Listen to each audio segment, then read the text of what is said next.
nakatulog ako ng medyo mahaba kagabi. So, thank you. Magbigay lang ako ng update sa inyo sa nangyayari sa taas. Magbigay lang ako ng update sa nangyayari sa taas. So, hindi ko na lang din banggitin yung mga pangalan kasi nag-request din yung mga patients na huwag banggitin yung mga pangalan nila. So, ang isang patient, may clearance na siya. Ang decision niya is umuwi muna sa kaibigan niya. Natatakot siya umuwi sa sarili niyang bahay. So, ang decision niya, pag-discharge niya dito, ay pupunta siya sa kaibigan niya. Doon muna siya titira. And then yung isang patient, waiting siya for discharge.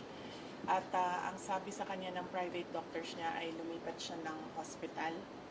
So, yun yung gagawin para sa kanya. Dahil po, bakit po lumipat ng hospital?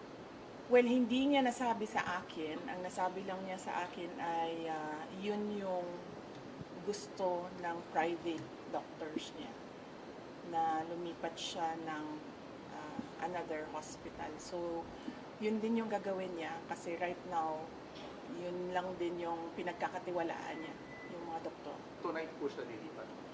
Nag-aantay siya na kanyang discharge and clearance. Yung contempt order kay Atty. Zaraika Lopez, dapat po matatapos yung today. Ano pong balitan? Na-extend po ba or hindi na, nag-lapse na? Malamang siguro wala na yon kasi nag-aantay na lang yung lawyer dito sa taas ng clearance from all the offices concerned. So, likely baka considered as nag-lapse na yon. But ang gusto lang talaga ng lawyer is merong document na nagsasabi na cleared na siya. Ma'am, if we may maybe get your reaction sa nabanggit po ni President Marcos. Ang sinabi niya, ma'am, kinonfirm niya po yung kumalat na text message na nakalagay na in the larger scheme of things, Sara is an unimportant, so please do not file impeachment complaints. What are your thoughts? Pinigil or stop in a way? Hindi naman ako mag-comment sa mga remarks ni President Marcos. But sorry, may nakalimutan ako na update sa taas. Gustong ipaabot nung dalawang patients ang pagpapasalamat niya sa inyo, sa media, kasi binantayan niyo daw sila at hindi niyo sila iniwanan. And gusto din nilang magpasalamat sa mga doctors and lahat ng healthcare professionals na tumulong sa kanila. And of course, sa mga lawyers din na nag-assist sa kanila all throughout the crisis. So, isa din yon sa mga message nila galing sa taas. Salamat daw sa inyong lahat. At dahil daw may clearance na, pwede na rin daw, cleared na rin daw kayo from them na umalis or iwanan sila dito. Isa sa kanila lalabas sa today? Sure. Ang isa, nakaalis na. Oo, nakaalis na yung isa. Nila. Ang isa na lang yung nag-aantay ng clearance. Possible din po lumabas today. Possible din po ma-discharge. Well, hopeful sila na merong ganon na mangyayari today. Pero I think meron ng assurance ang lawyers na mangyayari yon ang kanyang clearance and discharge today. So, nagpapasalamat. Kaya nagpadala na rin siya ng pagpapasalamat dito sa media, sa inyong lahat, sa pagbabantay, pagtulong at pagprotekta sa kanila. Sorry, NBI investigation, December 11. Pupunta po kayo. I'll have to run my schedule day by day kasi nagbabago siya ngayon araw-araw dahil bigla na lang may nangyayari na mga bagay kaya hindi ko magawa yung schedule ko ng malayo pa. So, we do it day by day sa ngayon, yung schedule. So, hindi ko pa masagot kung pupunta ako sa December 11. Tsaka, ang isang consideration dyan ay sinusunod ko kung ano yung mga sinasabi ng lawyers sa ngayon. So, kung ano yung sasabihin or ano yung advice ng lawyers, yun yung gagawin ko. How about the good government hearing po, committee hearing? Yes, oo. Nag-express kasi yung isa, dalawa, tatlo. Nag-express yung tatlong mga resource persons from the Office of the Vice President that they really feel safer and medyo kumakalma sila kung nandiyan ako.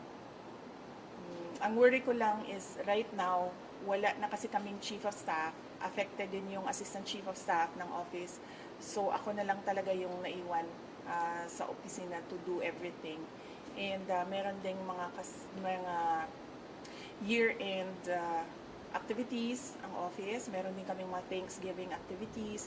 Meron kaming budget utilization review dahil merong mga budget na kapag hindi nagamit, naglalapse yan by December 31. As well as yung planning for January 1. Kasi bago na yung budget by January 1. And kung nakikita nyo, December na bukas, so we have just 1 month to do all those things. So, yun lang naman yung problem ko. Ma'am, yan pa lang dito kayo ng comment regarding po sa sinabi po ni Congressman Jay Kong Moon po na kung hindi lang daw po kayo maagang nag-ambisyon na magpresidente, tahimik daw po ang lahat.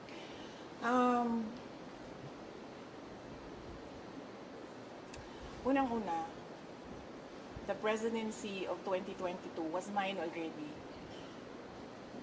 Na nanalo na ako sa surveys, lahat ng tao solid na, united na for my candidacy.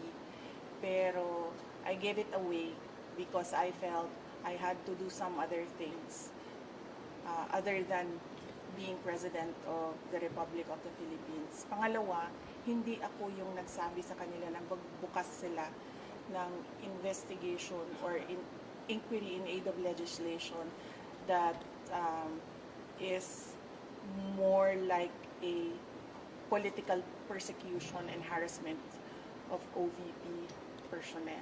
So, wag nila akong i-gaslight into saying na ako ang dahilan ng kaguluhan na ito.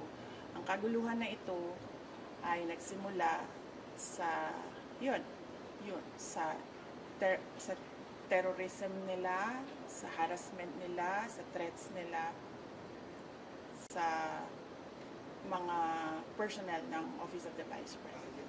Ma'am, clarification lang po, nag-resign na po ba si Atty. Zanay? Hindi pa siya nag-resign, pero nagsabi siya na mag-i-indefinite leave na siya. So, once ma-cleared siya dito, she will file an indefinite leave from the Office of the Vice President. Ang sabi ng Presidente, never say never kung mag-reconcile kayo dalawa. Anong comment po doon? Will not comment on the remarks of President Marcos sa ngayon. Thank you. Message na lang sa mga supporters sa EDSA Shrine. Yes, oo. Well, nagpapasalamat din kami sa mga supporters namin sa EDSA Shrine. And syempre yung iba pa na kahit hindi namin supporters ay nagpapalabas ng kanilang saloobin sa mga nangyayari ngayon. Dahil nagbabantay din sila sa mga pasyente natin dito sa Veterans Hospital.